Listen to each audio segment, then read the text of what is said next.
Hai Sobat Sejarah, tahukah kamu, kisah penyebaran Islam di Indonesia merupakan kisah yang unik dan damai.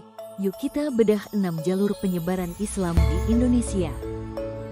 Yang pertama adalah jalur perdagangan. Islam pertama kali masuk melalui pedagang Arab, Persia, Gujarat, India, dan Cina. Mereka berdagang melalui jalur sutra maritim, melewati Selat Malaka, pesisir utara Jawa, hingga Maluku. Di pelabuhan-pelabuhan seperti Perlak, Pasai, Gresik, dan Malaka, para pedagang Muslim membangun komunitas, masjid, dan lembaga pendidikan. Dari interaksi sosial dan etika berdagang inilah, Islam diterima secara damai oleh masyarakat lokal. 2. Jalur perkawinan. Salah satu jalur penting dalam penyebaran Islam di Indonesia adalah jalur perkawinan.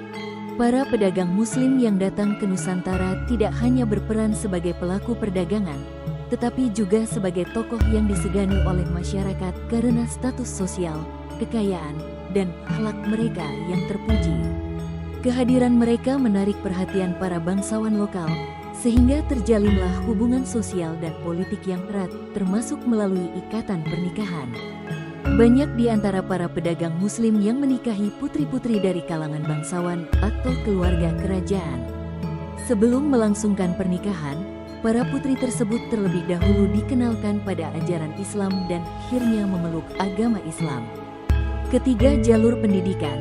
Para ulama mendirikan pesantren hingga masjid sebagai pusat pembelajaran agama.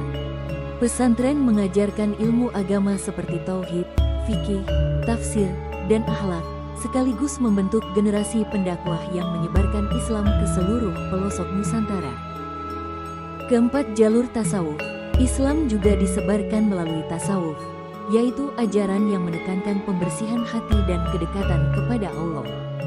Para sufi dari Persia dan India datang ke Nusantara membawa ajaran Islam yang lembut dan penuh toleransi.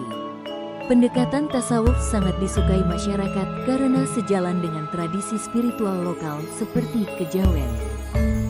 Kelima, jalur kesenian. Seni menjadi sarana dakwah yang efektif. Para wali songo menggunakan kesenian tradisional seperti wayang kulit, tembang Jawa, dan gamelan. Contohnya, Sunan Kalijaga menyisipkan nilai Islam dalam cerita Mahabharata dan Ramayana. Sunan Bonang menciptakan tembang, Tombo Ati. Sunan Giri membuat permainan anak-anak bernuansa Islami. Dengan cara ini, Islam menyebar tanpa menimbulkan konflik budaya, bahkan memperkaya seni lokal. Keenam, jalur politik. Selain melalui perdagangan, perkawinan, pendidikan, dan kesenian, jalur politik juga memiliki peranan yang sangat penting dalam proses penyebaran Islam di Indonesia. Jalur ini berhubungan erat dengan peran para penguasa dan raja lokal yang memeluk Islam, sehingga pengaruhnya secara langsung menjangkau masyarakat luas. Pada masa itu, sistem sosial dan pemerintahan di Nusantara sangat berpusat pada kekuasaan raja. Apapun keyakinan dan keputusan raja biasanya diikuti oleh rakyatnya. Nah, sekarang sudah tahu kan 6 jalur penyebaran Islam di Indonesia? Semoga bermanfaat ya.